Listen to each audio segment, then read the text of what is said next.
Bismillahirrahmanirrahim. Next topic is sp2 hybridization. Actually, sp2 hybridization is intermixing of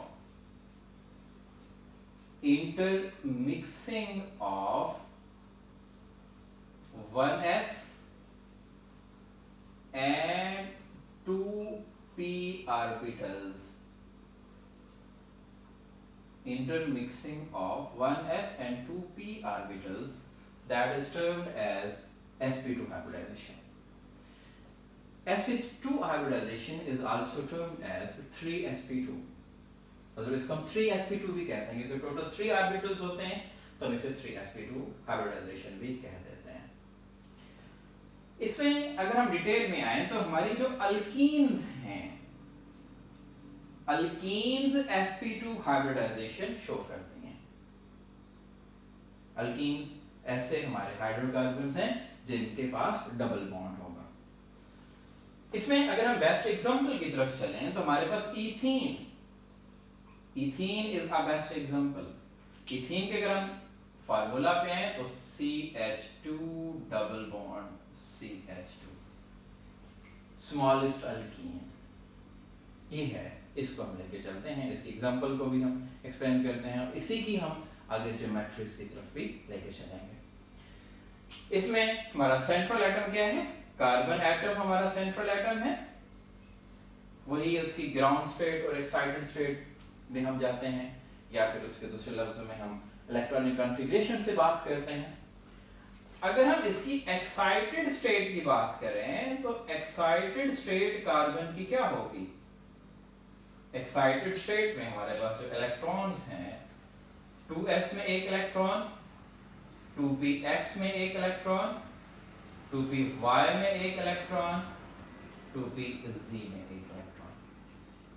ये excited state है। फिर जब हम इसकी हाइब्रिड स्टेट पे जाते हैं तो यहां पे हमें आके डिसाइड होता है कि हम किस तरफ जा रहे हैं। ये 3 ऑर्बिटल हाइब्रिडाइज्ड होते हैं, ये हाइब्रिडाइज्ड नहीं होता। लास्ट वन जो है 2pz, तो ये 3 हमारे पास sp2 sp2 बन जाते हैं और लास्ट 2pz एज सच रह जाता है। हालांकि इलेक्ट्रॉन उसके पास भी है, इनके पास भी एक इलेक्ट्रॉन है और इसके पास भी एक इलेक्ट्रॉन है। हम ऑर्बिटल को इग्नोर नहीं कर सकते। हाँ, वो उसकी हाइब्रिडाइजेशन में इंटरमिक्सिंग प्रोसेस में इन्वॉल्व नहीं हुआ due to less number of hydrogen atoms attached to the carbon. ये हमारे जो है थीम है जो हम आगे इसको लेके चलते हैं। अब अगर हम ऑर्बिटल्स डायग्राम पे आए, यहाँ पे बिफोर हाइब्रिडाइजेशन और आफ्टर हाइब्रिडाइजेशन ऑर्बिटल्स डायग्राम, तो ऑर्बिटल्स डायग्राम में हम ये कहते हैं कि बिफोर हाइब्रिडाइजेशन हमारे पास जो ऑर्बिटल्स थे वो ये वाले थे, जिसमें हम जो है अगर हम एक्सिस यहाँ पे ड्रॉ करें कि एक्स एक्सिस हैं, वाई एक्सिस हैं और जी एक्सिस हैं, तो हमारे पास 4 ऑर्बिटल्स, एक 2s ऑर्बिटल इन्वॉल्व है, that is spherical. 2px orbital involve है, exist on x axis. 2py हमारे पास है, y axis, and last one is 2pz exist on z axis. अगर हम कंसीडर करें x y z और ये भी x y z and x y z, ये बिफोर हाइब्रिडाइजेशन की बात है। जब हम आफ्टर हाइब्रिडाइजेशन की तरफ हम आते हैं, हाइब्रिडाइज्ड एटॉमिक ऑर्बिटल्स की तरफ जब हम आते हैं, तो 3 तो ये ओवरलैप हो गए आपस में, बल्कि इंटरमिक्स हो गए। दीज आर हाइब्रिडाइज्ड, ये 3 हाइब्रिडाइज्ड हो जाएंगे। और जो 2pz है वो यहां पे क्या रह जाएगा? अनहाइब्रिडाइज्ड रह जाएगा। मतलब after mixing it should be unhybridized। फिर इसकी ज्योमेट्री कैसे डेवलप होगी? ये जो हमारे पास आफ्टर हाइब्रिडाइजेशन ये ऑर्बिटल्स हैं, ये सपोज sp2 हो गया having 1 इलेक्ट्रॉन, ये भी sp2 हो गया having 1 इलेक्ट्रॉन, ये भी sp2 हो गया having 1 इलेक्ट्रॉन। लेकिन ये जो 2pz है, ये जो 2pz है वो एज सच 2pz ही रहेगा, क्योंकि वो इंटरमिक्सिंग में इन्वॉल्व नहीं हुआ, तो वो एज सच 2pz रहा। 3 sp2 बन गए और एक वैसे का वैसे 2pz रह गए। ये आफ्टर हाइब्रिडाइजेशन जब हम उसको कंसीडर करते हैं, जब हम एटॉमिक ऑर्बिटल्स की तरफ, हम हाइब्रिडाइज्ड ऑर्बिटल्स की तरफ जाते हैं। अब अगर हम इसकी ज्योमेट्री ड्रॉ करें यहाँ पे, ये इसके हम स्ट्रक्चर ड्रॉ करें यहाँ पे, तो स्ट्रक्चर में हम ये कहते हैं कि कार्बन एटम्स टोटल 2 हैं और हर कार्बन एटम के ऑर्बिटल्स ये हैं। अगर मैं 2 कार्बन एटम यहाँ पे लिखूं, ये एक कार्बन एटम और ये दूसरा कार्बन एटम, ये 2 कार्बन एटम्स हैं। इनके पहले 3 हाइब्रिडाइज्ड ऑर्बिटल लिखते हैं। ये एक हाइब्रिडाइज्ड ऑर्बिटल है sp2 sp2 and sp2 having 1 electron and 1 electron। sp2 हो गया, ये भी sp2 हो गया, ये भी sp2 हो गया। ये अभी मैंने हाइब्रिडाइज्ड लिखे हैं।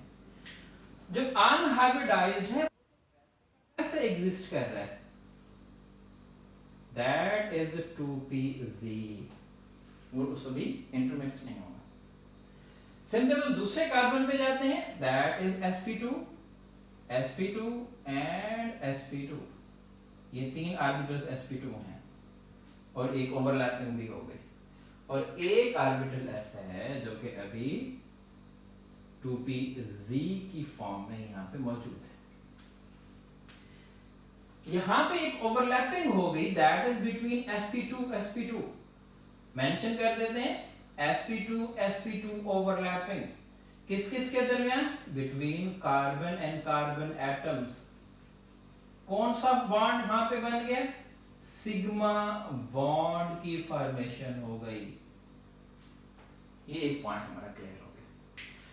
फिर हम ये कहते हैं कि एक हाइड्रोजन यहां पे ओवरलैप करता है, हाइड्रोजन यहां पे ओवरलैप करता है, हाइड्रोजन यहां पे भी ओवरलैप करता है, हाइड्रोजन यहां पे भी ओवरलैप करता है। 4 ओवरलैपिंग्स हो गए। ये कौन सी ओवरलैपिंग्स हैं, हमारे पास sp2s ओवरलैपिंग्स हैं।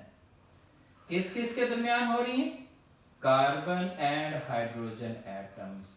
तो हमारे पास 4 सिग्मा बॉन्ड्स जो हैं वो यहां पे डेवलप हो रहे हैं, 4 सिग्मा बॉन्ड्स। ये एक जो है वो डायग्राम हमने ड्रॉ की, जो कि अल्कीन्स के पॉइंट ऑफ व्यू से 2 कार्बन एटम को यहाँ पे रिप्रेजेंट कर रही होती है, जबकि 4 सिग्मा बॉन्ड जो है वो sp2s ओवरलैपिंग से बन चुके और 1 सिग्मा बॉन्ड sp2 ओवरलैपिंग से बन गया। फिर हम यहाँ पे इसका एक फ्रेमवर्क ड्रॉ करते हैं, जिसको हम सिग्मा बॉन्ड फ्रेमवर्क भी कहते हैं। जो बॉन्ड बन गए उनको बॉन्ड से रिप्रेजेंट करते हैं, जो स्टिल अनहाइब्रिडाइज्ड हैं उनको ऑर्बिटल्स के तौर पे मेंशन करते हैं। सपोज अगर कार्बन को यहाँ पे हम देखें, तो एक हाइड्रोजन के साथ यहाँ पे बॉन्ड बन गया, इधर भी हाइड्रोजन के साथ बॉन्ड बन गया, यहाँ पे भी हाइड्रोजन के साथ बॉन्ड बन गया, यहाँ पे हाइड्रोजन के साथ बॉन्ड बन गया। हर कार्बन एटम ने निम्न बना लिए। लेकिन ये ऑर्बिटल यहाँ पे अभी पड़ा हुआ है, ये ऑर्बिटल अभी यहाँ पे पड़ा हुआ है, having unpaired electron 2pc and 2pz, ये भी पड़ा हुआ है। अब होता ये है कि ये जो ऑर्बिटल्स हमारे पास मौजूद हैं, ये साइड वे ओवरलैपिंग की तरफ जाते हैं। Side way overlapping, side way overlapping कैसे है, सपोज यहाँ पे एक बॉन्ड बना हुआ है, ये भी ऐसे इसी एक्सिस पे पड़ा हुआ है, ये भी इसी एक्सिस पे पड़ा हुआ है, तो ये साइड से क्या करेंगे, आपस में ओवरलैपिंग करेंगे। या तो अपर साइड पे या फिर लोअर साइड पे ओवरलैपिंग हो सकती है। साइड पे ओवरलैपिंग से हम इसकी डायग्राम ड्रॉ करें, carbon carbon, hydrogen hydrogen, hydrogen and hydrogen. अब पॉसिबिलिटी ये है, या तो ये इधर से भी ओवरलैप कर सकता है या इधर से भी ओवरलैप कर सकता है। ये दोनों साइड से पॉसिबिलिटी इसकी मौजूद है। जब ये ओवरलैप करेगा तो इस ओवरलैपिंग को हम ये कहते हैं that is 2pz and 2pz overlapping, 2pz and 2pz overlapping between carbon और कार्बन एटम्स के दरमियान है।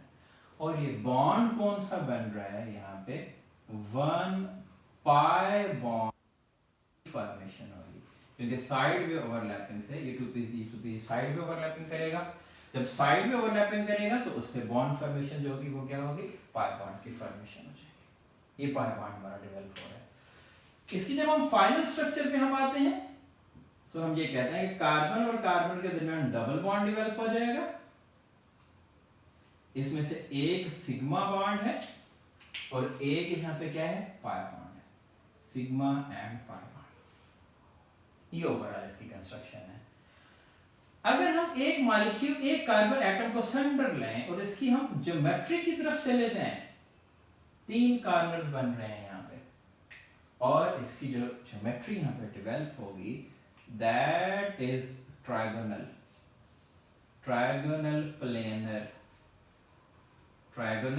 प्लेनर जो है ये इसकी ज्योमेट्री डेवलप हो रही होगी। और इसमें जो बॉन्ड एंगल यहाँ पे डेवलप हो रहा होगा दैट बॉन्ड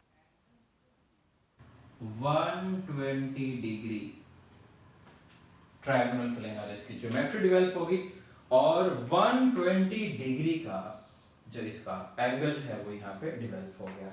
इस तरह अगर हम जो है इस कार्बन को देखें तो ये कार्बन इसी ट्रायगोनल प्लेनर में होगा, वो कार्बन भी ट्रायगोनल प्लेनर में होगा। ओवरऑल अगर हम एटम्स को देखें तो ये 4 और 1 5 सिग्मा बॉन्ड है, और एक इसमें जो वो क्या हो जाता है, पाई बॉन्ड हो जाता है ड्यू टू 2pz ओवरलैप है। ये ओवरऑल हमारा स्केच था जो कि sp2 हाइब्रिडाइजेशन अल्कीन्स में हम इसको स्टडी कर रहे होते हैं। Thank you.